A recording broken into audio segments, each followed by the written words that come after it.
सलाम, लाल सलाम, लाल सलाम, लाल सलाम, जेएनयू के लिए संघर्ष को लाल सलाम, लाल सलाम, लाल सलाम, इलेक्टेड इसी को लाल सलाम, लाल सलाम, लाल सलाम।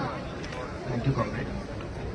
जैसे इसके पहले साथी बता रहे थे कि आज हम लोग एक ऐसे माहौल में जी रहे हैं जहां पर जिन आंदोलनों के दम पर हम लोग कुछ कुछ संस्थानों को जीते थे, वो वर्मा कमेटी का रिपोर्ट से लेकर हो या हर हनवारी देवी के आंदोलन से लेके जेंडर जस्टिस के लिए जो जो स्टैंडर्ड हमारे देश में बनाए गए थे, वो किस तरीके से पिछले 10 साल में झुकाए गए। और वो इसीलिए हो पाया क्योंकि जो आंदोलन जिनके दम पर वो संस्थाएं बने थे, वो आंदोलन कहीं ना कहीं भाजपा आरएसएस की सरकार तोड़ने में सक्सेसफुल हुई।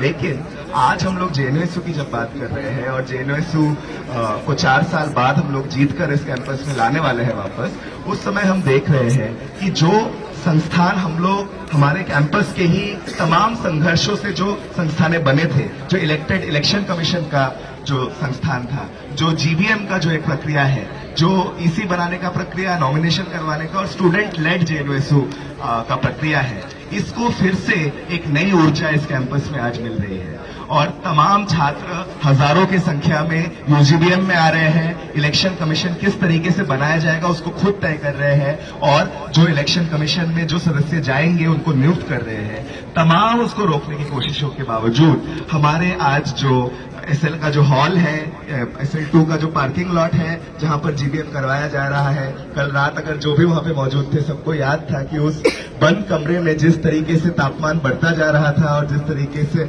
हमस पूरे तरीके से दीवारों पर लग चुका था, उसके बावजूद 6 घंटे 10 घंटे 8 घंटे उस रूम के अंदर रह के वोट करके तमाम रुकावटों के बावजूद कल 12:30 बजे एसएल ने 6 इलेक्टेड ईसी मेंबर नियुक्त किए हैं।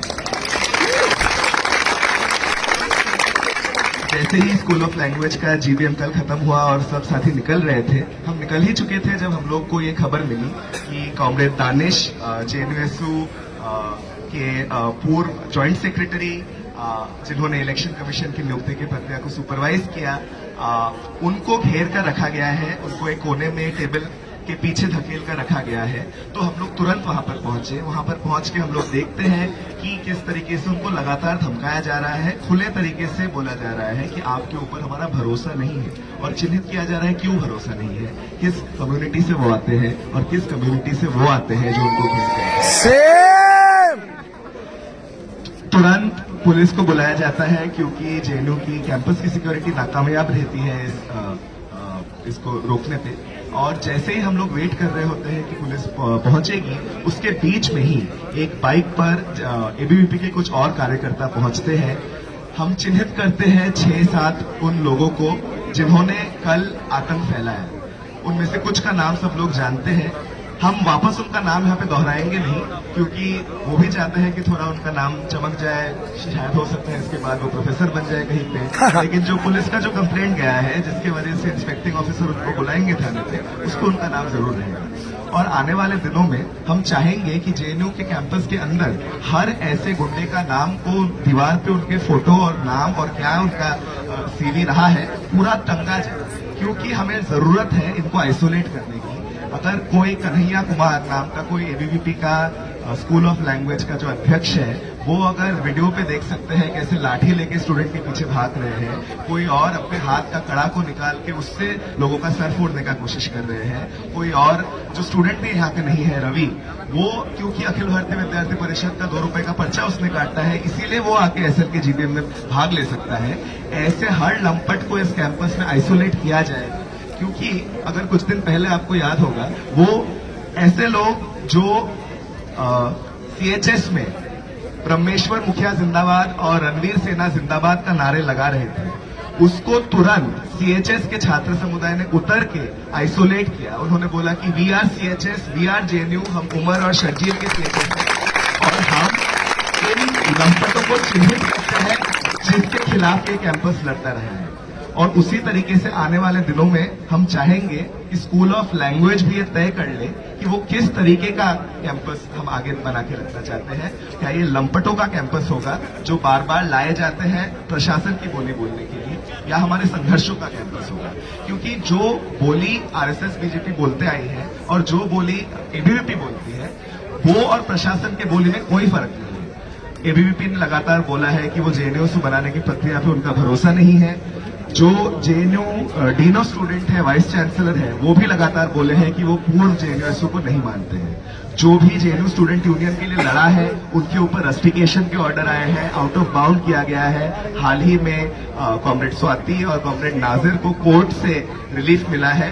कहा गया है कि जो जेएनयू प्रशासन का रवैया रहा था वो बिल्कुल इलीगल तरीके से रहा है, लेकिन फुरकान भाई है, राहत है और भी तमाम साथी हैं जिनको प्रशासन टारगेट किए जा रही है। लेकिन जो भी यूनियन के लिए लड़ा है उसके ऊपर इस तरीके का एक्शन लिया गया है।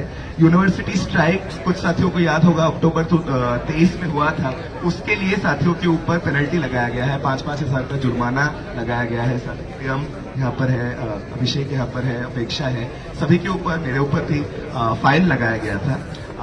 और वही जो टारगेटिंग प्रशासन करती है कुछ एक्टिविस्टों का, वही टारगेटिंग एबीवीपी भी करती है। 9 फरवरी को जब यूजीबीएम हुआ उसके बाद आप एबीवीपी का कोई भी सोशल मीडिया चैनल खोलकर देख लीजिए, वहां पे उनके कोई बयान और एजेंडा नहीं मिलेंगे, सिर्फ कॉमरेड प्रियम के फोटो मिलेंगे वहां पर, और लिखा गया है कि इन नक्सली टर्माइट को हम मसल कर फेंक देंगे। हम आज यहाँ पर कहते हैं कि वो कम है, हम ज्यादा है, वो 15 है, हम 5000 है। और आने वाले दिनों में अगर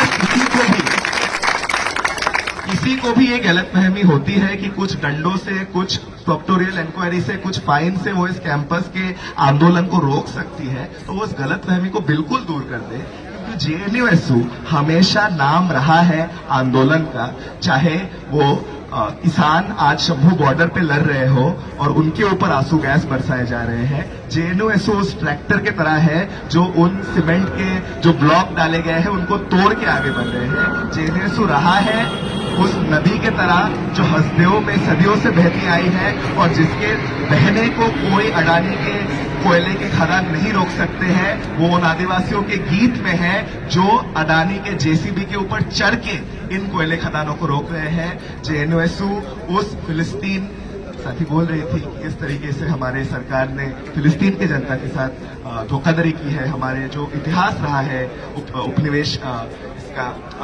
उपनिवेशवाद का, उसके खिलाफ जाके, तो जेएनयू उस पत्थर के तरह रहा है जो फिलिस्तीन का बच्चा बच्चा अपने कॉलोनाइजर के टैंक के खिलाफ हाथ में उठा के उसके ऊपर मार रहा है। और जेएनयू तमाम ऐसे आंदोलनों का एक केंद्र रहेगा, उसी के लिए हम लोग आज लड़ रहे हैं। तो उनको लग सकता है कि वो डरा सकते हैं, हम डरने वाले नहीं हैं। हम उस जेएनयू को लाएंगे जो संघर्षों का जेएनयू होगा, ना कि कोई सरकारी जेएनयू। आने वाले दिनों में साफ ही हो जाएगा कि कौन यहाँ पे कॉमन स्टूडेंट है और कौन यहाँ पे कुछ लंपट बाहर से लाए। लाल सलाम, लाल सलाम, जय भीम, लाल सलाम। We salute, red salute to comrade. और बिल्कुल ये ताकत जेएनयू जैसे ही कैंपस में मिलती है कि कोई भी उठ के अपना आवाज उठा सके। ये किसी व्यक्ति का कोई खास ये नहीं है, ये कैंपस ही वो माहौल देता है जिसके वजह से लोग निडर होकर अपनी बात रख सकते हैं, चाहे वो किसी भी बैकग्राउंड से आते हो। आने वाले दिनों में इसी आंदोलन को हम आगे चलाते रहेंगे, इसी माहौल को हम बनाते रहेंगे। इनकलाब जिंदाबाद, लाल सलाम।